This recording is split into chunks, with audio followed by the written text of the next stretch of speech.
કેમ છો મિત્રો? મજામાં છો ને? આજે આપણે ધોરણ 6 પાઠ 13 ભારત ભૂપૃષ્ઠ આબોહવા વનસ્પતિ અને વન્યજીવન સામાજિક વિજ્ઞાનમાં જે 13મો પાઠ છે, જે અધૂરો પાઠ છે, તે આપણે અધૂરો પાઠને આપણે શું કરીશું તો કે પૂર્ણ કરીશું. તો આપણે જોઈએ કે જે અધૂરો પાઠ છે તે આપણે જોઈશું. શું કહેવામાં આવેલું છે કે વનસ્પતિ જંગલના પ્રકાર. તો કે વનસ્પતિની અંદર જે જંગલો હોય છે એ જંગલોના પણ શું હોય છે તો કે પ્રકાર હોય છે. આપણે જોઈએ છે કે ભારત દેશનું ભૂપૃષ્ઠ જે છે તે અલગ અલગ પ્રકારનું છે અને એ ભૂપૃષ્ઠની અંદર એ જમીનની અંદર અલગ અલગ પ્રકારના જંગલો આવેલા છે. તો ભારત દેશમાં આવેલા એ જંગલોને આપણે અલગ અલગ પ્રકારનામાં વહેંચવામાં આવેલા છે. એ જંગલોના પ્રકારો વિશે આપણે અહીંયા ભણવાના છે. શું કીધેલું છે જુઓ. આપણી ચોતરફ વિવિધ પ્રકારના ઝાડ, છોડવા અને ઘાસ જોવા મળે છે. કેટલીક વનસ્પતિ સુંદર મજાના ફૂલોવાળી તો કેટલી કાંટાળી હોય છે. અમુક વૃક્ષો ઘેઘૂર, ઘટાદાર તો અમુક ઊંચા અને પાનખર હોય છે. વનસ્પતિ એક પ્રદેશ કરતાં બીજા પ્રદેશમાં અલગ અલગ હોય છે. આ વિવિધતાનું કારણ આબોહવામાં રહેલી ભિન્નતા છે. આ આબોહવાને આધારે જ વનસ્પતિના પ્રકાર પાડવામાં આવે છે. વરસાદનું પ્રમાણ વનસ્પતિની આ વિવિધતા સર્જન માટેનો મુખ્ય આધાર છે. જંગલોના પ્રકારો આ મુજબ છે. તો કે ભારત દેશની જે વનસ્પતિ છે એ વનસ્પતિના પ્રકારો કેવા છે તો કે અલગ અલગ પ્રકારના છે. એનું કારણ છે કે ભારત દેશની આબોહવા જે છે આ ભારત દેશની આબોહવામાં ભિન્નતા જોવા મળે છે. ભારત દેશની બધા પ્રદેશની આબોહવા જે છે એક જ પ્રકારની નથી. બરાબર છે? અને એક જ પ્રકારની નથી અને એને કારણે ભારત દેશની અંદર જે જંગલો આવેલા છે તેને આપણે અલગ અલગ પ્રકારમાં વહેંચવામાં આવેલું છે. એમાં પહેલું જે છે ઉષ્ણકટિબંધીય વરસાદી જંગલો. જુઓ, જ્યાં વરસાદનું પ્રમાણ વધારે હોય છે ત્યાં ઉષ્ણકટિબંધીય વરસાદી જંગલો આવેલા હોય છે. આ જંગલોના વૃક્ષો ઘેઘૂર અને ઘટાદાર હોવાથી સૂર્યના કિરણો જમીન સુધી પહોંચી શકતા નથી.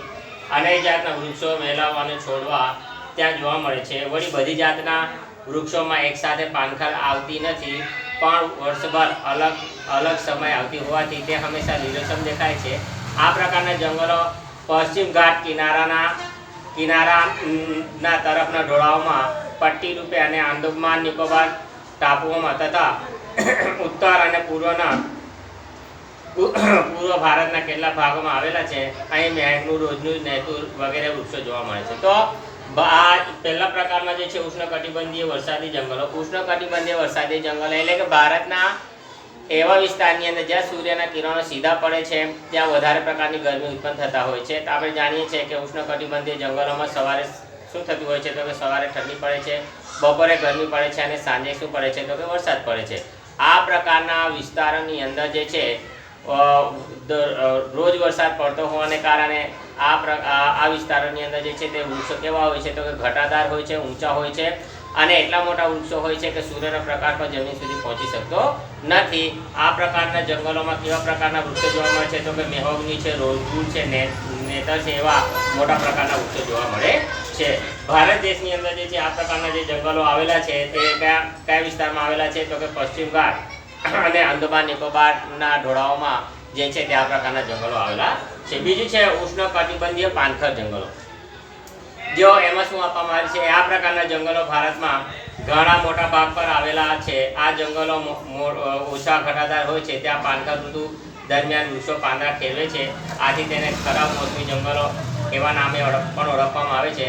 શાક, સાલ, વાંસ, મેહોડો, લીમડો વગેરે વૃક્ષો આ પ્રકારના જંગલોમાં જોવા મળે છે. તો ઉષ્ણકટિબંધીય પાનખર જંગલ. પાનખર એટલે આ ઋતુની અંદર આ પ્રકારના વૃક્ષો જે છે તે પોતે પોતાનો પાંદડા શું કરે નાખે છે તો કે ખેરવી નાખે છે. બરાબર છે? તો ઉષ્ણકટિબંધીય પાનખર જંગલોની અંદર જે છે ઘટાદાર વૃક્ષો ઓછા પ્રમાણમાં હોય છે અને ઋતુ પ્રમાણે આ જંગલોના વૃક્ષો જે છે તે પાંદડાને ખેરવી નાખે છે અને આ મોસમી જંગલોના નામે પણ ઓળખવામાં આવે છે. એમાં શાક છે, સાલ છે, વાંસ છે, મેહોડો છે, લીમડો છે, એવા પ્રકારના જંગલો જોવા મળે છે. આગળ છે સૂકા ઝાંખરવાળા જંગલો. આ પ્રકારના જંગલો ઓછા વરસાદના પ્રદેશોમાં જોવા મળે છે. અહીં થતા વૃક્ષો કાંટાળા હોય છે. થોર, ખેર, ખીજડો, બાવળ, બોરડી વગેરે મુખ્ય છે. રાજસ્થાન, હરિયાણા, પશ્ચિમ ઘાટના પૂર્વ ઢોળાવ અને ગુજરાતમાં જોવા મળે છે. તો કે સૂકા ઝાંખરાવાળા જંગલો, તો જે વિસ્તારની અંદર જે છે ઓછો વરસાદ પડતો હોય છે તે પ્રદેશની અંદર આવા પ્રકારના જંગલો જોવા મળે છે. અને આ પ્રકારના જંગલોમાં જે છે તે કાંટાળા વૃક્ષો હોય છે. એમાં થોર છે, ખેર છે, ખીજડો છે, બાવળ છે, બોરડી છે, એ પ્રકારના વૃક્ષો હોય છે. અને હરિયાણા છે, રાજસ્થાન છે, પશ્ચિમ ઘાટના પૂર્વ ઢોળાવો અને ગુજરાતના અમુક વિસ્તારોમાં જે છે આ સૂકા ઝાકળાવાળા જંગલો જોવા મળે છે. આગળ જોઈએ પર્વતીય જંગલો. તો પર્વતીય જંગલોની અંદર શું આપવામાં આવેલું છે? આ પ્રકારના જંગલો તેના નામ પ્રમાણે પર્વતીય વિસ્તારોમાં જોવા મળે છે. પર્વતમાં જુદી જુદી ઊંચાઈએ વિવિધ પ્રકારની અનેક વૈવિધ્ય ધરાવતી વનસ્પતિ ઉગે છે. સમુદ્ર સપાટીથી 1500 થી 2500 મીટર સુધી ઉગતી વનસ્પતિ શંકુ આકારની અને સોયાકાર પાંદડા ધરાવતી હોય છે. તેના આકાર પરથી આ વનસ્પતિ શંકુદ્રુમ વનસ્પતિ તરીકે ઓળખાય છે. ચીડ, દેવદાર, પાઇન વગેરે આ પ્રકારની વનસ્પતિ ગણાય છે. તો પર્વતીય જંગલો આ નામ પ્રમાણે એના નામથી જ આપણને ખબર પડી જાય કે પર્વતમાં જે જંગલો આવેલા હોય છે તેને પર્વતીય જંગલો કરવામાં આવે છે. જેમ કે હિમાલય પર્વત ઉપર ઊંચા પહાડો પર જે પ્રકારના જંગલો આવેલા છે તેને આપણે પર્વતીય જંગલો તરીકે ઓળખી શકીએ છીએ. આ પ્રકારના જંગલોના વૃક્ષો કેવા હોય છે? તો કે શંકુ આકારના હોય છે અને નીચેની તરફ એ પોતે ઢળેલા હોય છે. કેમ કે પર્વત ઉપર જ્યારે વરસાદ પડતો હોય છે ત્યારે એ વરસાદ પાંદડા ઉપર રહી ન જાય તે માટે એ પાંદડા ચીકણા હોય છે અને નીચેની તરફ એ શું કહે છે તો કે ઢળેલા હોય છે કે જેથી એમના ઉપર પડતો જે વરસાદ જે છે જલ્દીથી સરકી જાય. આગળ જે છે મેંગ્રુવ જંગલો. આ પ્રકારના જંગલો સમુદ્રની ભરતીના ખારા પાણીમાં વિકસે છે. આ પ્રકારના જંગલો પશ્ચિમ બંગાળ, ગુજરાત અને અંદમાન નિકોબારના ટાપુઓના સમુદ્ર કિનારે આવેલા છે. ગંગાના મુખ ત્રિકોણ પ્રદેશમાં આવેલા સુંદરવન આ પ્રકારનું જંગલ છે. ત્યાં થતા સુંદરી નામના વૃક્ષો પરથી એ નામ પડ્યું છે. ગુજરાતના સમુદ્ર કિનારે આ પ્રકારના જંગલોમાં ચેરના વૃક્ષો જોવા મળે છે. તેનો ઉપયોગ સ્થાનિક લોકો ભળતર તરીકે કરે છે. તો મેંગ્રુવ જંગલો તો સમુદ્રના ભરતીના પાણી ખાડા, ટેકરામાં અથવા નીચાણવાળા ભાગોમાં ભરાઈ જાય છે અને એ પાણીને કારણે જે જંગલો વનસ્પતિ ઉગે છે તેને આપણે શંકુદ્રુમ જંગલો તરીકે, મેંગ્રુવ જંગલો તરીકે ઓળખી શકીએ છીએ. અંદમાન નિકોબારના ટાપુઓમાં આ પ્રકારના જંગલોમાં આવેલા છે. ગંગાના મુખ ત્રિકોણ પ્રદેશમાં જ્યાં ગંગા નદીનું પાણી ભરાઈ જાય છે ત્યાં આ પ્રકારના સુંદરવન નામનું જે જંગલનું વિકસિત થયેલું છે ત્યાં તેમને પણ આપણે મેંગ્રુવ જંગલ તરીકે ઓળખી શકીએ છીએ. અને એ સુંદરવનમાં સુંદરી નામના વૃક્ષો થાય છે. બીજું છે ગુજરાતના દરિયા કિનારે પણ આ પ્રકારના જંગલો જોવા મળે છે અને એમાં ચેરના વૃક્ષો જોવા મળે છે અને તે ભણતર તરીકે ઉપયોગી છે. આગળ જે છે તો આ જંગલોનું મહત્વ શું છે, જંગલો આપણને કેવી રીતના ઉપયોગી છે તેના વિશે અહીંયા માહિતી આપવામાં આવેલી છે. જંગલો આપણી ઘણી જરૂરિયાતો પૂરી પાડે છે. તો મિત્રો સાચી વાત છે કે જંગલો મનુષ્યને ખૂબ જ ઉપયોગી છે. આજે દિવસે ને દિવસે જંગલોનું પ્રમાણ ઓછું થતું જાય છે અને એને કારણે આબોહવાની અંદર વરસાદનું પ્રમાણ પણ ઘટી ગયું છે. તો આપણે જંગલોનું ઓછું નુકસાન ન થાય તે પ્રમાણેનું આપણે કાર્ય કરવા જોઈએ. તેનાથી થતા મુખ્ય ફાયદાઓ અહીંયા કોષ્ટકમાં આપેલા છે. તો એમાં બે ભાગ આપવામાં આવેલા છે. જંગલથી થતા ફાયદામાં એક પર્યાવરણીય ફાયદો અને આર્થિક ફાયદો. તો જંગલોથી આપણને પર્યાવરણને કેવી પ્રકારના ફાયદો થાય છે? તો એમાં પહેલું છે વાતાવરણ શુદ્ધ રાખે છે. સાચી વાત છે. વાતાવરણ જે છે તે જંગલ વાતાવરણ શુદ્ધ રાખે છે. વરસાદ લાવે છે. જંગલો વરસાદ લાવવામાં મદદરૂપ કરે છે. ધોવાણ અટકાવે છે. જમીનનું ધોવાણ થતું અટકાવે છે. જમીનના વૃક્ષોના મૂળિયા જમીનને પકડી રાખે છે. પરિણામે એ ચોમાસામાં જમીનનું ધોવાણ થતું નથી. વન્યજીવોને કુદરતી આવાસ છે. બરાબર છે. જંગલના પ્રાણીઓને જંગલો જે છે તો રહેવા માટેનું ઘર છે એટલે કુદરતી આવાસ છે. ભૂમિગત જળ સંરક્ષણ. તો જમીનની અંદરના જે પાણી છે પાણીના સંરક્ષણ માટે પણ જંગલો ખૂબ જ જરૂરી છે. આર્થિક ફાયદા. તો એનાથી આર્થિક ફાયદા આપણને કેવી રીતના મળે છે? પૈસા ટકે આપણને કેવો પ્રકારનો ફાયદો મળે છે? તો શું કહે છે? બળતણ અને ઇમારતી લાકડું. તો જંગલોથી આપણને બળતણ અને ઇમારતી લાકડા મળે છે. ઔષધિઓ. જંગલો આપણને વિવિધ પ્રકારની ઔષધિઓ પૂરી પાડે છે. ઉદ્યોગો માટે કાચો માલ. તો કે ઉદ્યોગો માટે કાચો માલ પણ જંગલો આપણને આપતા હોય છે. ઘાસચારો. તો કે પશુ પક્ષીઓ માટે ઘાસચારો જંગલોથી મળી જતું હોય છે. લાખ, રાળ, ગુંદર જેવી જંગલી પેદાશો પણ આપણને જંગલમાંથી મળતી હોય છે. તો અહીંયા મિત્રો જે છે તે અહીંયા જંગલોના ફાયદા અહીંયા આપણને મહત્વના આપવામાં આવેલા છે તે ખૂબ જ સરસ છે. આગળ જોઈએ આપણે. આપણા દેશના જંગલોમાં વિવિધ જાતના વન્યજીવો વસે છે. તેમાં સસ્તન વર્ગના પ્રાણીઓ એટલે કે જેને સ્તન તેને સસ્તન વર્ગના પ્રાણીઓ તરીકે ઓળખે છે. પક્ષીઓ, જળચરો, ઉભયજીવીઓ, કીટકો, સરીસૃપ એટલે જે સરકીને ચાલે છે તેને સરીસૃપ જેમ કે સાપ થઈ ગયા, કીડાઓનો સમાવેશ થાય છે. તો આ જે છે આ બધા પ્રાણીઓ, પક્ષીઓ અને જીવજંતુઓનો જંગલોમાં સમાવેશ થતો હોય છે.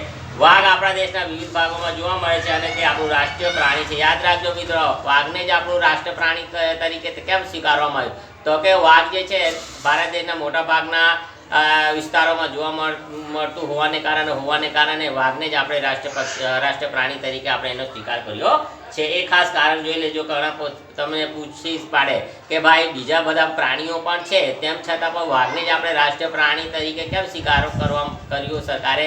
તો કે વાઘ જે છે આ ભારત દેશના મોટા ભાગના વિસ્તારોમાં જોવા મળતું હોવાને કારણે વાઘને આપણે રાષ્ટ્ર પ્રાણી તરીકે સ્વીકાર કરેલો છે. આગળ છે જંગલી બકરીઓ હિમાલય અને નીલગિરીના પર્વતોમાં હાથી અને એકશિંગી ભારતીય ગેંડા આસામના જંગલોમાં મુક્ત રીતે વિહરતા જોઈ શકાય છે. કેરળ અને કર્ણાટકના રાજ્યોના જંગલો હાથીઓ માટે જાણીતા છે. યાદ રાખજો મિત્રો, કેરળ અને કર્ણાટકના જંગલોમાં હાથીઓ જોવા મળે છે.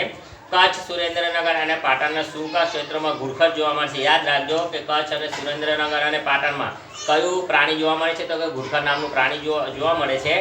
એશિયાઈ સિંહો સમગ્ર વિશ્વમાં માત્ર ગુજરાતના ગીરના જંગલોમાં જોવા મળે છે. બરાબર છે. ખૂબ જ ગુજરાત માટે ગૌરવ લેવા જેવી બાબત છે કે આખા એશિયાની અંદર જે છે એશિયાઈ સિંહો ક્યાં જોવા મળે છે? તો કે આપણા ગુજરાતની અંદર જ જોવા મળે છે. તે ખૂબ જ મહત્વની વાત છે મિત્રો.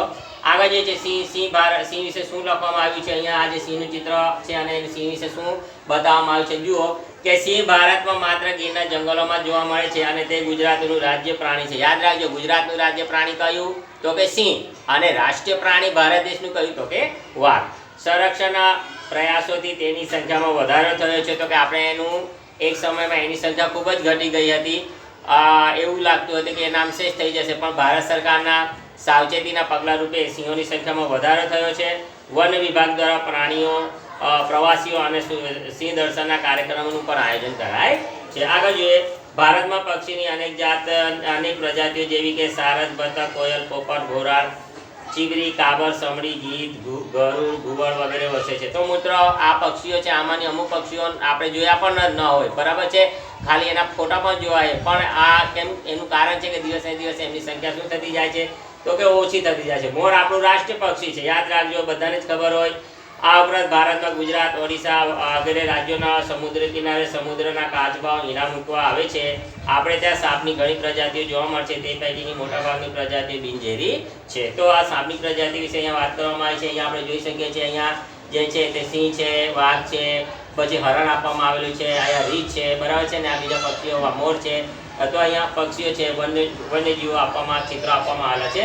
આગળ જોઈએ મિત્રો, આપણા દેશના જળાશય અને જલ પ્લાવિત વિસ્તારોમાં દૂર આવેલા ઈંડા ઠંડા પ્રદેશોમાંથી પક્ષીઓ શિયાળામાં બચ્ચા ઉછેરવા આવે છે. ગુજરાત નળ સરોવર, ખીજડીયા, થોળ, છારી ઠંડ કચ્છમાં આવેલું છે. વગેરે જગ્યાએ શિયાળા દરમિયાન હજારો વિદેશી પક્ષીઓ આવે છે અને શિયાળા પૂરો થતાં તે પોતાના વતનમાં પરત જાય છે. આવા પક્ષીઓ પ્રવાસી કે વાયાવર પક્ષીઓના નામ ઓળખાય છે. તો જ્યારે ઉત્તર ગુજરાતની અંદર શિયાળામાં અતિશય ઠંડી પડતી હોય છે, ત્યારે ઉત્તર ગુજરાતમાંથી ઠંડીથી બચવા માટે પક્ષીઓ પોતે શું કરતા હોય છે?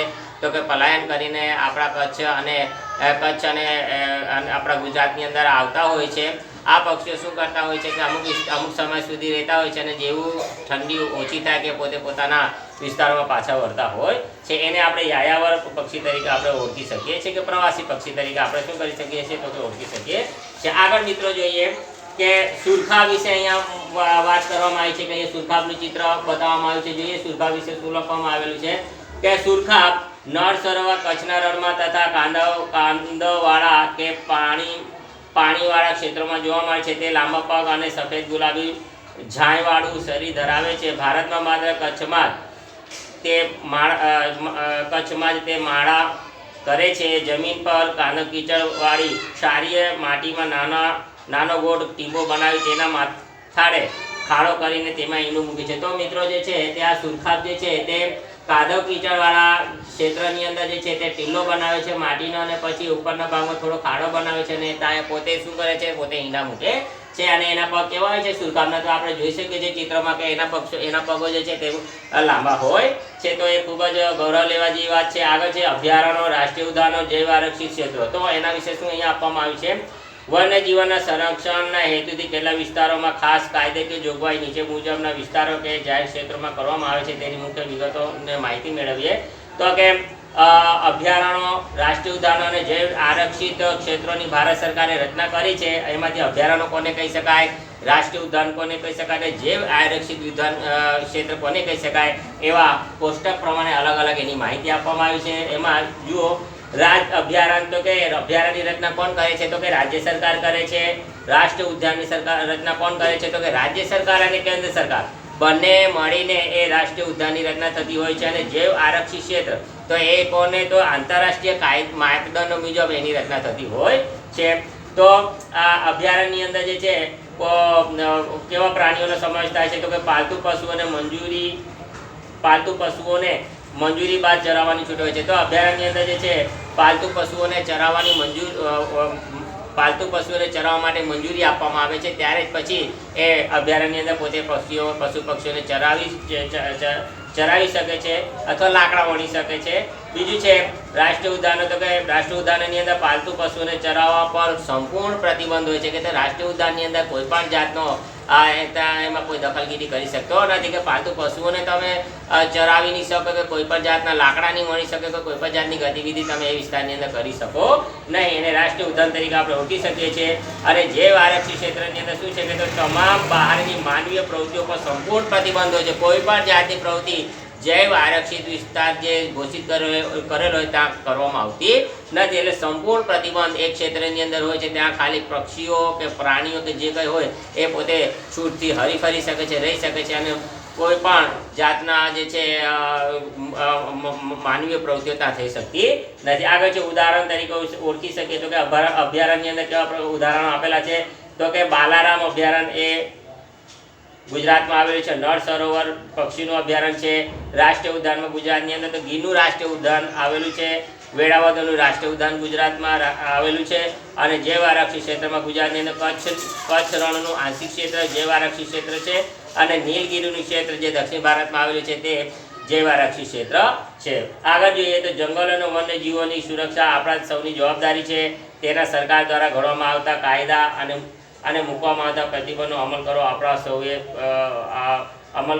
સૌએ કટિબદ્ધ થવું જોઈએ. તો કે જંગલો અને વન્યજીવોની સુરક્ષા કરવી, તેમને પણ આ દુનિયાની અંદર રહેવાનો હક છે મિત્રો, બરાબર છે.